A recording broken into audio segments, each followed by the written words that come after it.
I'm Adi Torfstein, an associate professor at the Institute of Earth Sciences, Hebrew University of Jerusalem, and at the Interuniversity Institute for Marine Sciences of Eilat. Eilat is fun, and you can see the background behind me. It looks neat. And essentially, in a sentence, what I do is to study climate change using the history of the oceans and geochemical compositions of seawater and sediments. What this all means is that when we discuss climate change and global warming, we have all these ideas about what will be the situation in 50 years and 20 years, and how warm it's becoming and how awful things are becoming. But really, we don't know how we know this is changing. How do we know the world is changing? The only way we do know this is by looking at the baseline, at the reference. And the reference we look at is the geological reference. So if you look at the ocean behind me, this side, the ocean records in its bottom, it records millions of years of history of the oceans and of global climate, which we can then use to interpret future patterns. And the way we do this is to take a ship out to sea, recover from the bottom of the ocean sediment cores, these particles that slowly settle down to the bottom of the ocean. And as we take them out, we analyze their composition.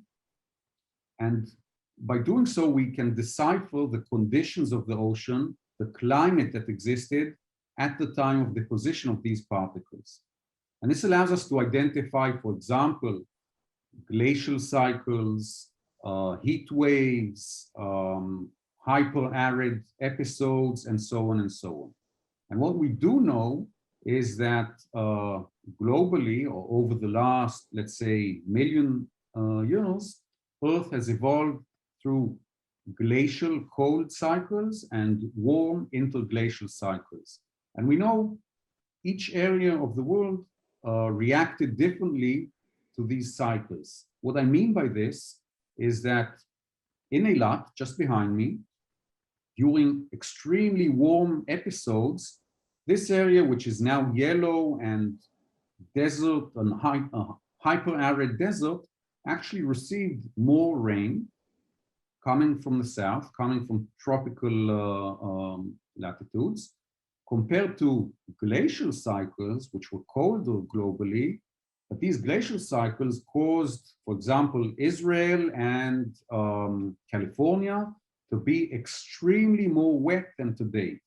So the impact of climate change, although it's big, and it can be big, it's also different in different parts of the world. And this is essentially what we study.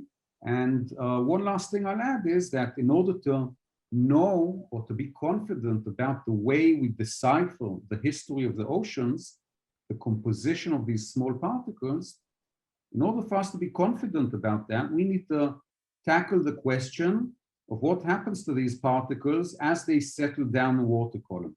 Because many things happen. Fish eat them, they decompose, new particles are formed. So this is what we call the signal transfer from the modern environment to the geological record. And this is one of the main things we do in Eilat. We study this signal transfer in order to have, I would say, a better key to unlocking the past here, but mainly globally. So I'm happy to have talked to you, and hopefully we'll see you soon, and happy Passover to everyone. Shalom.